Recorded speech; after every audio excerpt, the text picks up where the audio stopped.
Hi and welcome to another edition of Mad Jack Shack. Today we're going to be looking at doing pastry.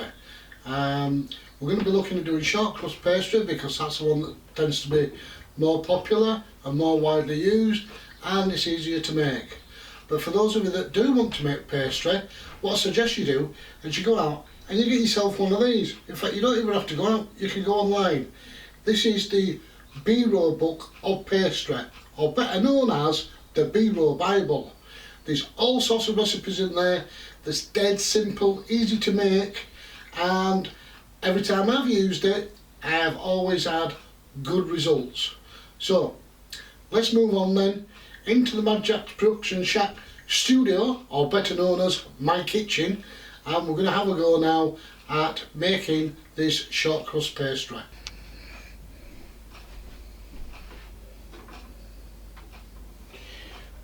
Okay, here we go then. To make our pastry, we're going to need some plain flour. Unfortunately, it's not B-Row. I couldn't get it, so I've ended up with this this cheaper plain flour, but I've used it before and the results are quite good.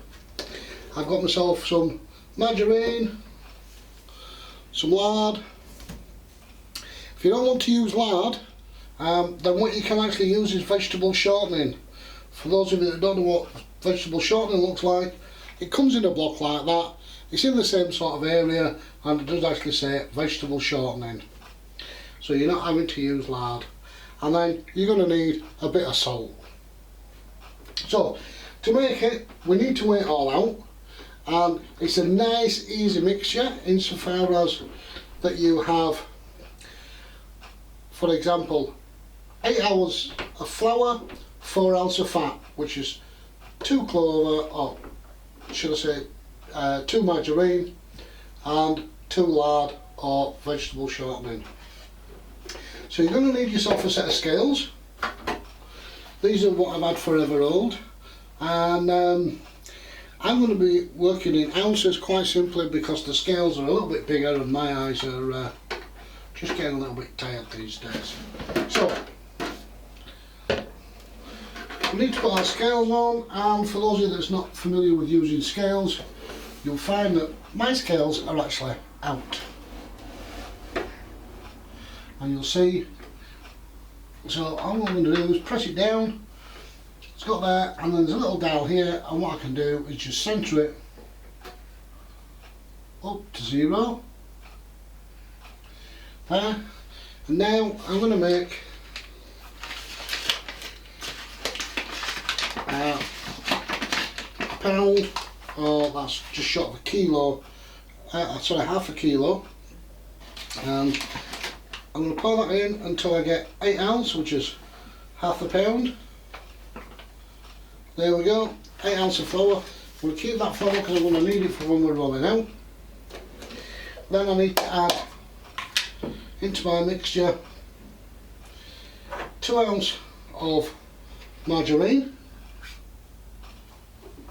So I'm going to tip this out into my mixing bowl.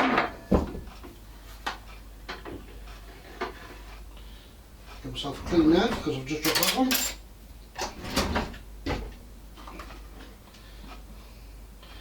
I need to add in 2 ounces. What a good guess.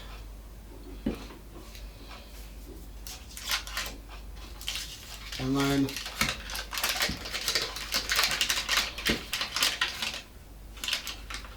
2 ounces of lard.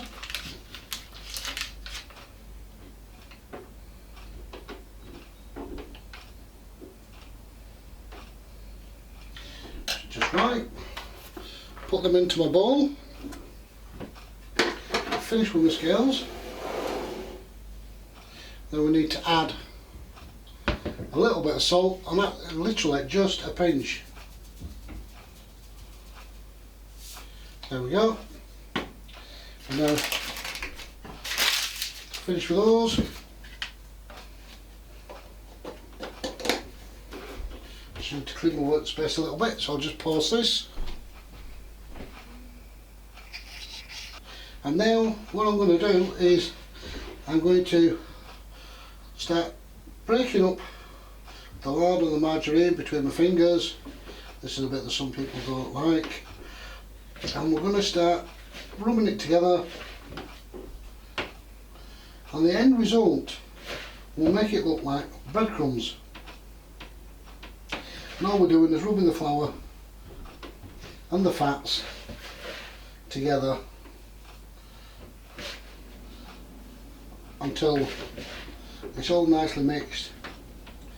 And you'll see that as you work your way along that the big fat lumps disappear and you end up with small breadcrumb like pieces within the bowl.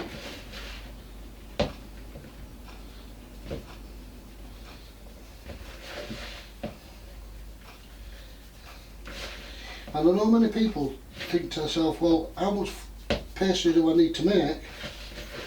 Well, unfortunately that's one thing that you need to work out yourself. But I'm looking at making 2 flans with this pastry. And the good thing is that if you do actually make yourself too much, you can actually rip it, you can actually cover it in cling film and then store it in your fridge so you can use it again the day after. So if you've got too much, then at least you get the opportunity to make something else later on with it. And we're nearly there now with this. Can I just point out to you, I know many people wash their hands before they start doing this, but please, please, please make sure that you scrub your nails as well, because there's many people got clean hands, dirty nails, and I'm afraid all that muck and everything that you've got under your nails is going to end up in this pastry.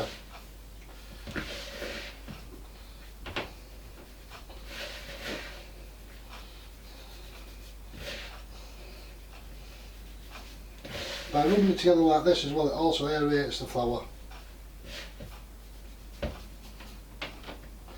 There we go. You can see that in there.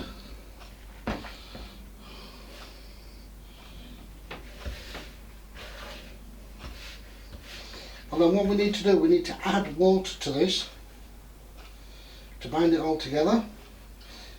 I've got a small glass of water here, and we're going to be looking at round about 2 tablespoons, that's all. Just put a little bit in and mix it in, because otherwise you can suddenly find yourself with a really, really thick sticky dough, which is not what you want. And just put it in and start working it together, and if you haven't got enough, then you can quite easily add a little bit more. The burning question for many people is well, what happens if I put too much water in? Well, unfortunately you're going to have to put a little bit more flour in. But if you find yourself putting lots and lots of flour in, then you're going to end up having to put more fat in there. So I suggest the best thing that you do is try and make sure that you've got enough water in the first place.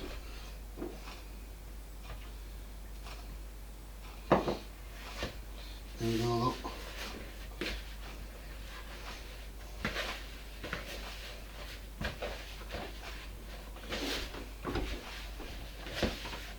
Still not quite binding together.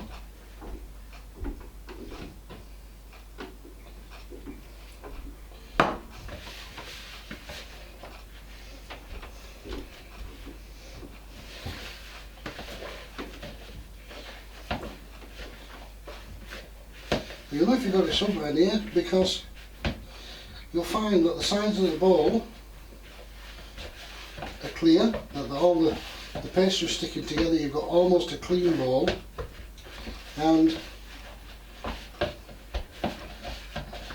your hands should be relatively clean when you've finished. So you can see it's just, if I dab it, it's actually taking the other bits of pastry off my fingers.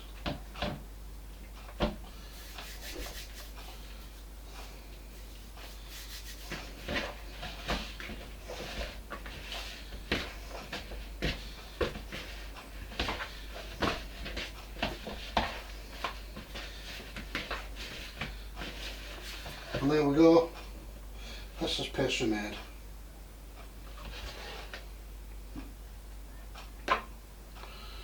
Yep.